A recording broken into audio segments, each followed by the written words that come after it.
everybody, welcome back to Detox, week 2, day 1. Hope you're all enjoying the journey. Of course, by this point, we all know that this journey is going to be all about fasting, right?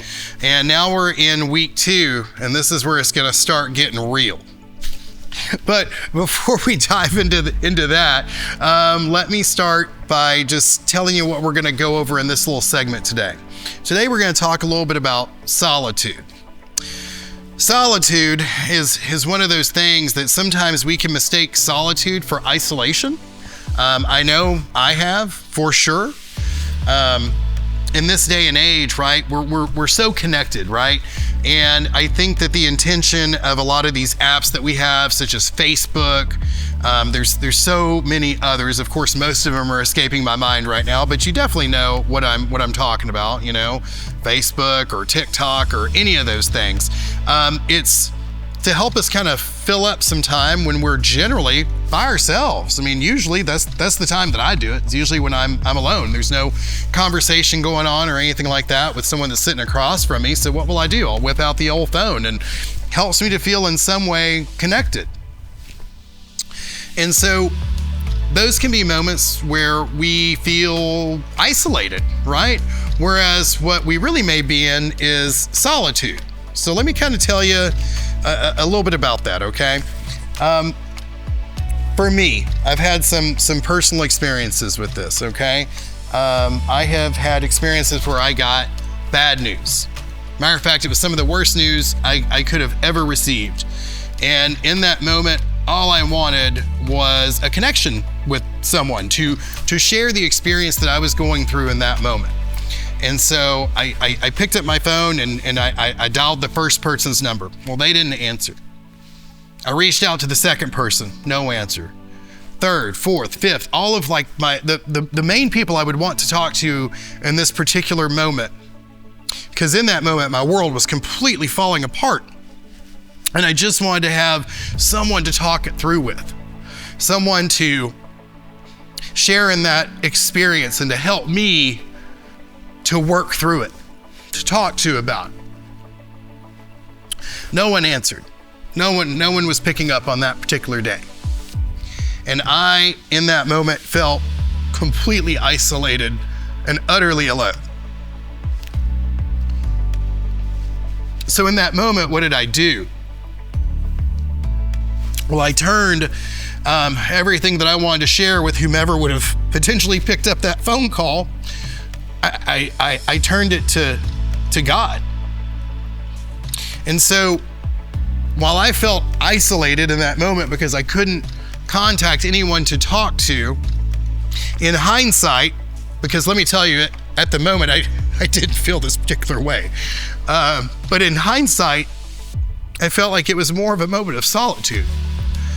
God had placed me in a position where I was receiving some of the worst news of my life in that moment.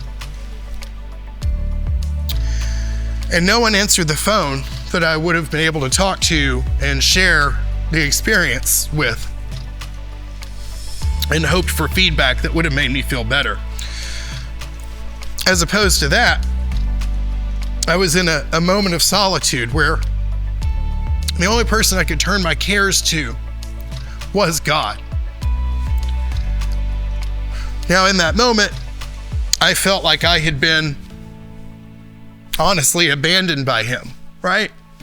I felt forsaken completely in that moment. And I even remember sharing that very definitively with God. But also, I was able to talk through everything that was on my heart, everything that was on my mind. It probably wasn't put in the most eloquent way, if you will, because my emotions were super high. But I was able to take my cares and my concerns to God and share them with Him. And after doing so, while the problem itself, it didn't go away, I did feel better having had spoken to my Father in heaven and sharing the situation at that time with Him. I did feel some relief in that moment, because I knew that he was always listening. He was always there. So I share that with y'all because there's a big difference between isolation and solitude. Solitude sometimes is really and truly an opportunity. It's an opportunity for you to do what we're supposed to do, for you to actually take your cares and your concerns to God, lay them at his feet, and allow him to help you work through those. He says that he will fight our battles for us, but we have to bring them before him to do so. And I think a lot of the time we miss that opportunity to see him work, because it's so easy for us to pick up a phone and call someone, or to turn to social media to share with someone, as opposed to taking it to our Father in heaven and allowing him to do what he has promised to do for us, if we will just let him do so.